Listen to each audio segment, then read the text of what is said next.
Welcome back to day number 4 of the Nexus games, and we're about to go into game number 4, guys. I am still Tetcher, and joining me for the last time today, it is going to be Kendrick Swish and Bakery. Guys, this matchup is going to be a doozy. It is Russia versus Portugal. And it is interesting for two reasons. On the one hand, we want to see how strong Portugal can still be, if it was just a once-in-a-lifetime experience of them performing well against Sweden, or if they caused some severe headaches for Team Russia as well. And on the other hand, Bakery, as you pointed out, we want to see how strong Russia can be, because not all of those big names have convinced us up to this point. Yeah, Russia has come in, and in scrims, they did not look that impressive, let me tell you. But coming into the actual tournament, they had two of the fastest games possible in the game. It was really quite insane. They were very quick, and let's also be quick and head into the map vetoes to see what maps will be removed this time in this series. We're going to see Infernal as the ban out here for Team Portugal. Okay. One more Sanders. Haunted Mines, on the other hand, one of our more usual bans. So, the first pick, guys. I'm feeling nuclear. I don't know about you. Nuclear. We still have not seen it yet. We have not seen it yet this tournament, and if it was ever going to be pulled down, I feel like Portugal are the kind of team who do want to do something a bit off meta, something a bit weird, and they prepare very seriously. Yeah, so Braxis or Warhead for your options. And it is, in fact, Warhead Junction. Wow. We have now covered the map pool. Congratulations, Reddit. We do it. Round of applause for us all. But yes, like Bakery said, this is a quite figured out map, you said earlier, but it's also unexpected. Yeah, although the Battleground has been part of the map pool for a long period of time, we still get surprised by how chaotic battles can become. Absolutely. So in the top level of competitive HGC play, we do see this map almost always end in under 10 minutes as people stockpile the nukes and focus heavily on the bosses. But in Hero League, this map can very often end up at level 20 and quite well beyond as well. Yeah, very true. Usually resulting in one of the teams going for a reckless boss and throwing or winning the game by doing so. Now, I do want to remind you guys that...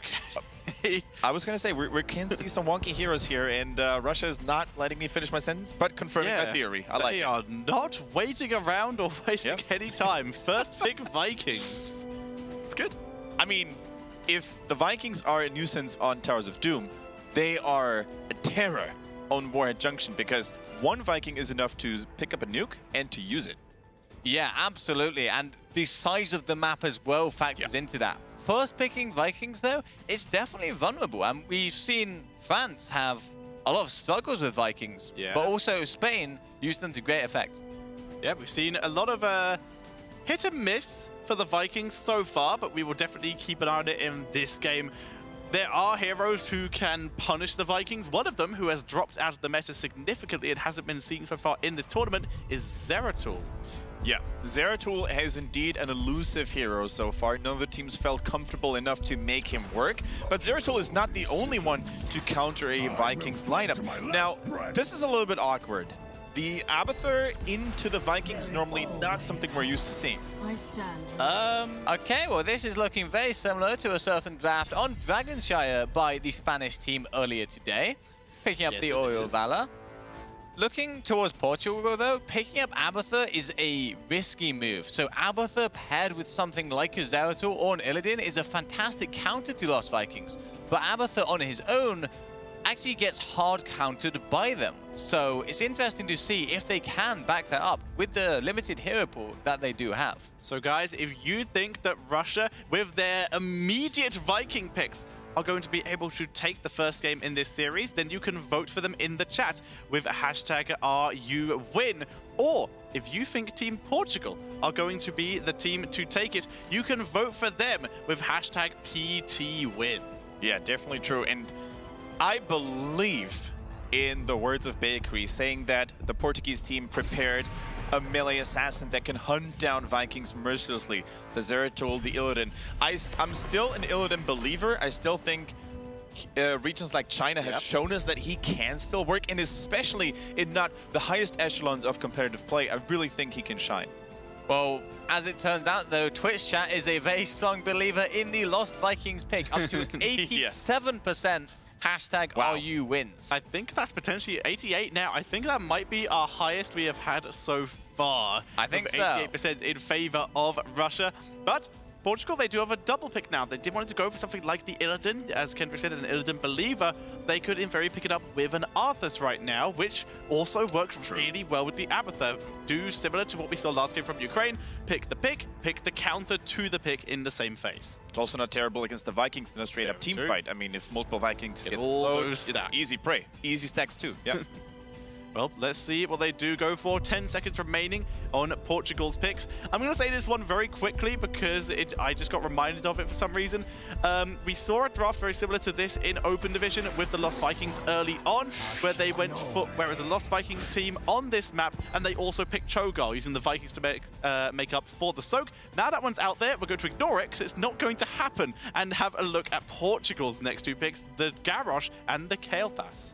Garrosh is a very effective counter-pushing hero, as actually picked by Team Dignitas in the HGC finals against the Roll20 hardcore push comp with Xayah.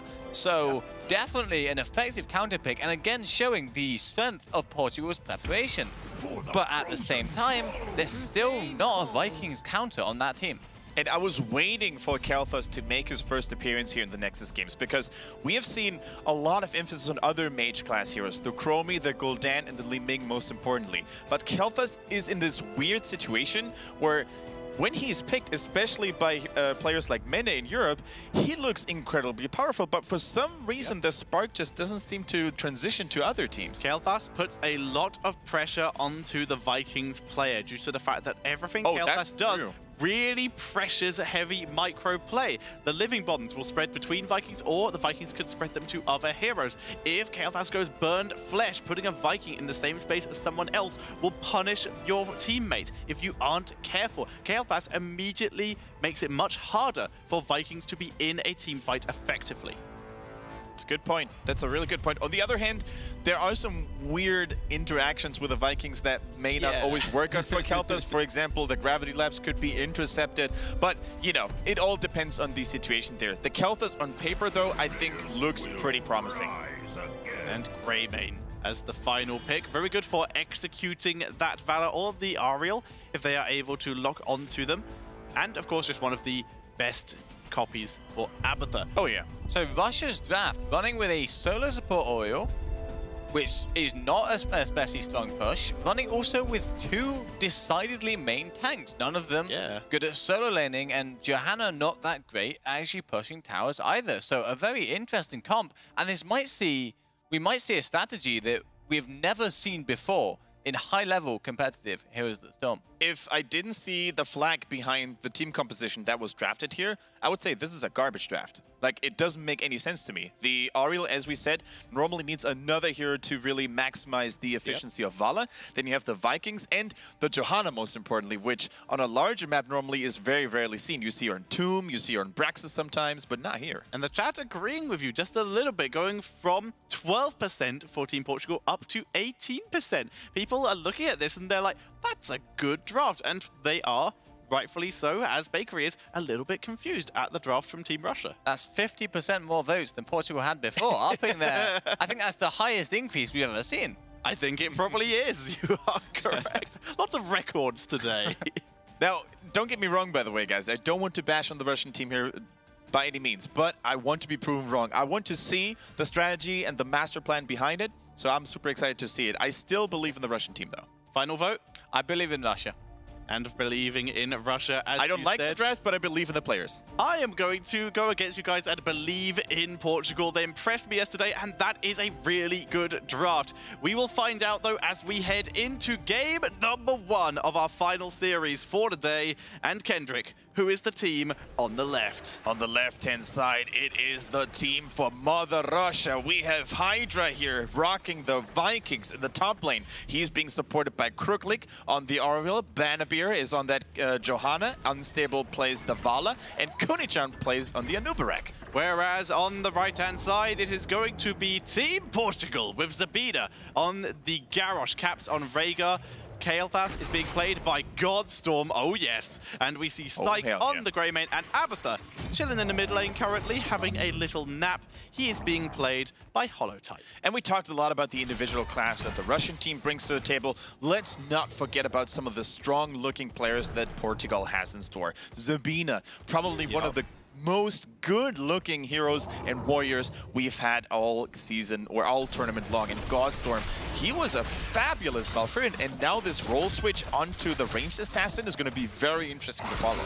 I'm looking forward to it. Immediate throw, no escape, kill the wall, kill the wall, kill the wall. They kill the wall. Bannerbear taking a lot of damage though, and Noob diving in, and Bannerbear will escape. Oh, pull unstable, pulled in as well. More damage onto him, and a very high octane first 1 minute of the game. Yeah, and Tetra, if you take a look at the Russian draft too, I just noticed that while I was introducing the players, speaking of role swaps, Unstable, support main, plays Vala. Kunichan, support main, plays Anubarak, and it is Krooklik who's playing the Ariel. Yep, in this case, and this is something we actually talked to them in their scrims about. They were a little bit concerned, but so far it has been working out in this tournament. Another interesting fact here is this is a 4-man top lane for Team Russia, putting a huge amount of pressure on. This is why Zabina is trying so hard to get a punishing move here, to try and punish them for this early aggression. And in the meantime, it is Balog in the mid lane, and Eric and Olaf chilling in the bot lane. Yeah, and it's not like Garrosh didn't get any good combos out. He actually had the Johanna leaped her over the wall, but there's just no follow-up damage, and the Abathur is helping out as much as he can, but look at how Portugal is getting pushed in by the fury of the Russian team. Zabina is so low, but he's still desperately trying to punish him when he actually had to throw Bannerbear away there from himself, using that unrivaled strength he has at level 1 to make it so that he wasn't punished. But he's doing everything he can to desperately try and stop, or at least slow down this push. And this is exactly what Bakery talked about during the draft as well. If there is no melee assassin, no global hero to threaten the Vikings with the Abathur, you are in a bad spot. Now, okay, Abathur killed Olaf while we were speaking about it, but still, at what cost? The top fort is so close to dying. That was awesome for starters, but he gets out. He spread the living bomb on the way out to Unstable, who also takes a lot of damage. And now we see in Portugal, they would love to make a play, but the fact is Kael'thas and Rhaegar are so low on mana, and they have no fort to retreat to if this goes south. And this is definitely going to go south if the Portuguese team doesn't find a remedy against the early Viking pressure. And to finish my thought from earlier, they don't have globals, except for Abathur. They don't have a melee system to hunt down the Vikings. And even if they had, they couldn't use them most likely because there was so much pressure being applied on that top fort with 2 beefy warriors that are very unlikely going to fall. Well, Abathur now has a nuke, the most dangerous slug in the world. He can now attempt to throw that in, assuming he can find a lane that is unattended and doesn't die to the Vikings. Do you think he's got the nuke under his pillow? I think so. That's where you'd want it. Keeps your head nice and warm. Exactly. Of course, nothing says warmth like radiation. As we do see Russia moving on to a very early boss as Abathur drops the nuke onto the bot lane, and that will do some significant damage. Zabina will scout this Ripper. He does have unrivaled strength and indomitable. So if he wanted to commit to this, it could be the play. So we're going for a boss at 3 minutes and 47. Okay, let's see how that one goes. Is he going Zabina's at 50% though. He's dropping her low on health. Is he going to try and wade in? He is not. He backs up. He realizes he's already dropped to half health. Even with his armor, it's not worth it. They're down a talent. Excuse me. And the boss is taken by Team Russia. And it looks like this has been the battle plan of Russia all along. Focusing so much pressure on the top lane only to take the boss the moment it spawned on Warhead Junction. And now there is a big problem marching towards the lane, the top lane of Team Portugal. Can they actually hold this boss in check, or are they going to lose towers and maybe even a lot of health on the keep? We can see they've all moved back. If they do lose health on the keep, they do have Mule. And the nuke, however, is being dropped. And that might change this from being a lot of health on the keep to the keep. We will have to see if Russia are able to keep doing this. They are going very aggressively. 4 minutes 41 currently in this game. Mule is dropped in advance. Flame Strike getting some good value here as the Mule begins to repair. They have the Mercenary Camp here with them. Unstable is thrown in and will get punished. Zabina finally finds a target. The Mercenary Camp is joining though. The Bruiser Camp deals so much damage. But the Mule doesn't do it. He stays alive. The Mule does not save the keep. Zabina does stay alive thanks to that little clutch shield at the end. But if that is Portugal, I would have preferred the other way, though. Yeah. Sabina dying and the keep staying alive. That is I agree with you completely. That was a 5-minute keep at this stage of the game. Very bad news for Team Portugal. That's going to be constant catapult pressure, which is going to be constantly reinforced because a Viking can always be pushing that lane. Tetra, level 10 is here. The Russian team can go on and push for the next boss. They do have heroic abilities. The Vikings can join now with play again. I mean, they're just going to go for this. They're going to cycle in from top all the way to the bottom, and this fort is in grave danger as this boss goes through. This fort so many nukes available. Oh my holy. There are several nukes are going to be available. 4 getting ready to spawn. Vikings are parked at 3 of them already. A boss and a triple nuke push here could be game-ending here by Russia, as we do see the boss going to be taken out.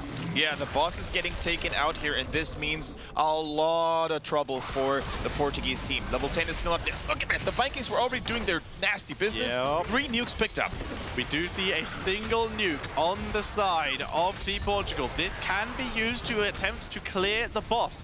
Once it pushes onto the tier 2s, they're not even going to bother contesting at the tier 1s though, because, oh wait, yes they are. They dropped the nuke very early. This means the center circle will not get value on the boss here. It did destroy, however, the Hellbats and the minion wave, so that's a little bit something that's going in their favor. But as you can tell, they are starting to sweat like they were caught in between a rock and a hard place. Team Portugal, this is not the way they had imagined this game to go, but they were willing to accept this risk. They picked the Abathur into the Vikings after all, but they're paying... Yep, go for it. Liking this. Look at the minimap. They are trying to wrap around and attack them from behind. Kunichan is attempting to scout. I don't know if they've seen it. Now they do. The Taper Strike used on the Sabina as he begins to move in. Kunichan looking for the correct angle. He will become the focus here, as nukes are already being used by the Vikings to keep multiple areas of pressure on. The taunt is used, only getting Johanna thanks to the Bolt of Valor. Ancestral will keep Sabina alive as Caps clears out the cocoon, keeping Godstorm in the fight. The Vikings, down goes one by Olaf. The clone on Rhaegar is pushing in. The boss has died as it was too low on health. Caps gets chucked in, Frank's to the ends of the fray. Holoside focusing on Tabadabir, who also is thrown away as they realize their health bars are too low to continue this. Holotide will sacrifice the clone to get everyone out. Sabina having to get cleansed to retreat here. Now it is time for the Russian team to make a stand, though. In the top lane, the Slugger is no more. And guess what? The catapults are already looking to say hello, but that was a nice combo by Garrosh. That was a very nice combo by Garrosh, and that might save them the game here. If this had gone badly, they could have tried to run through this keep onto the core and had the Vikings drop the nuke. As Unstable is killed as well. Portugal turning it up and beginning to just pick up kill after kill. Grayman just had a bite of Demon Hunter. Okay, yeah, the core is going to take damage. Abathur's doing what he can. You can see Eric slowly trying to kill the minion that Abathur is sitting on top of. That's fine, though. Slow down the D-push. That's fine, because they do have a mule. So even if the core dropped down to 90 or 80%, they could still heal it back up. But 10%, they could still heal it back up. But look at the bottom keep. So Abathur is going to have to make a decision. Like, do we go for the core, which is probably not going to get a lot of value of the mule, or do we go of the bot or on the bottom lane? I think that is probably going to be the best. He has chosen the keep. You can see it healing back up, and you can see the little tiny dot, which is the mule sitting next to it. And the core, like I said, can be healed up at a later date, and it already has the shield protecting it. Mercenaries in the bot lane will help de-clear it for Team Portugal, but you can see the consistent pressure from Team Russia with Mercenaries of their own, and with more nukes spawning, they're going to be in another 3 nuke scenario here.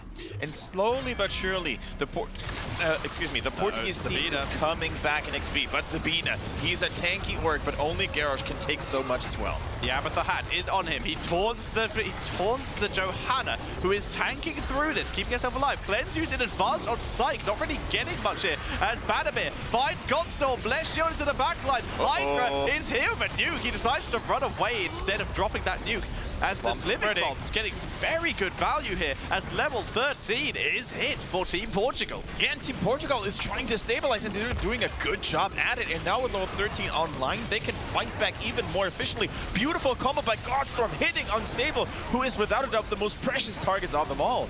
Psych continuing to pressure on. Olaf actually engaging onto Zabina, keeping pressure on him as well. Mercenaries versus Mercenaries. This is a good lane for them to fight in. Abathur is chilling in the bot lane, keeping that deep pushed. They still have a nuke on caps here, so if they want, they can actually try a counter push here. And Hydra needs to be so careful on how he uses the Vikings. Eric is carrying a nuke. Yeah. I don't even know how he's transporting it, but the moment he drops it, He's got really big pockets.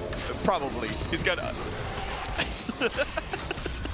As we do see them clearing up right now.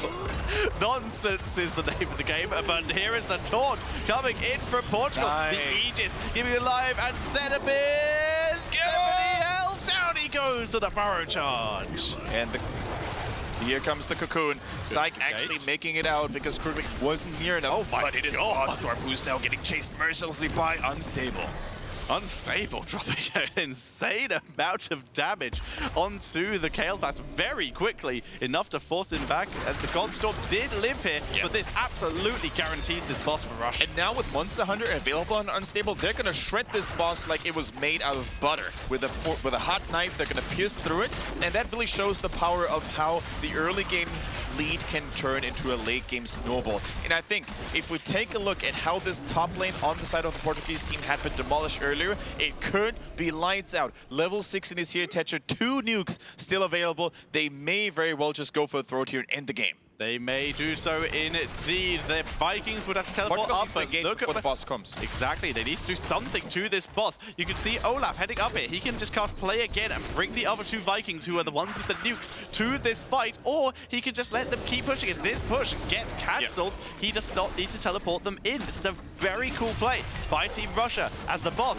This one, Cocoon. much more healthy. Cocoon is dropped. Flame Strike to help burn it down. Living Bomb will tick this down. Where's the follow-up? Indomitable is very good, but the damage is very high on Zabina. The Vikings are being teleported in. Zabina is taken out. The nuke is dropped to try and clear the boss. Mule is already in advance of the core, trying to save it as the nuke is dropped. Second nuke coming down, getting a little bit of damage onto Psyche here, who will get alive, apparently, but the core will not, as we see Russia moving in, and they will take game number 1. Oh, no way. Come on. Hydra? Oh, the Eric core kill.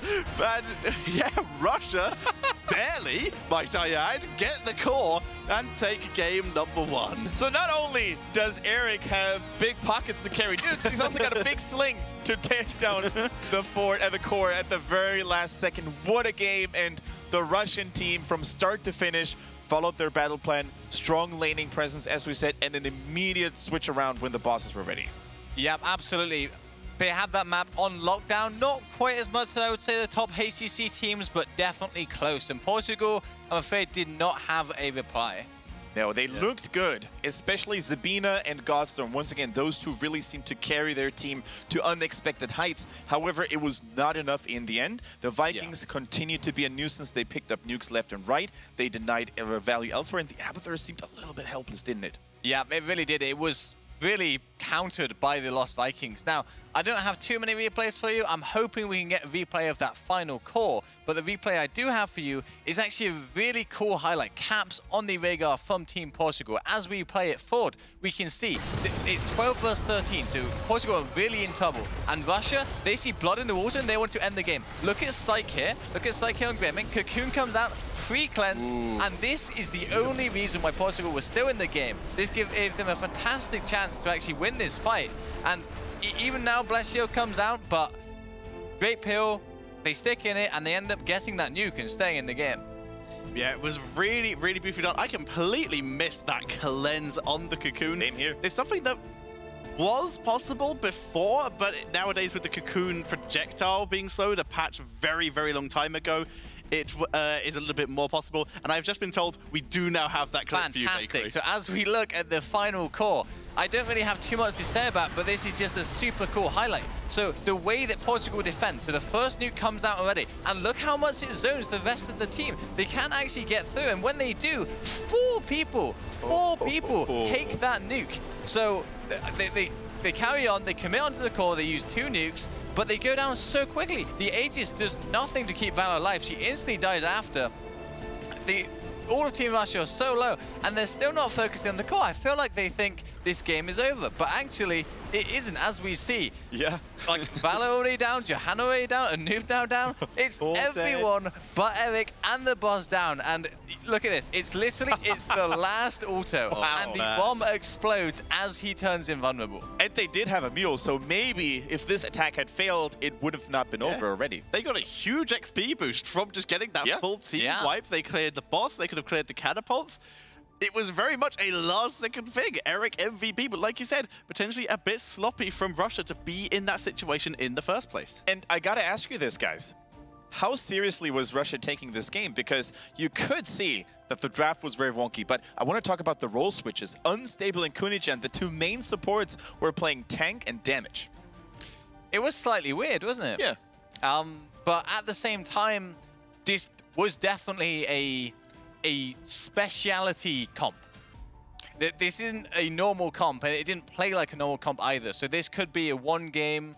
They work best on those heroes for this specific strategy. And isn't it cool to see how the favorite went for the wonky approach instead of the underdog trying to, you know, get an unexpected advantage in? To be fair, Russia's first game in this tournament, they picked Judgment.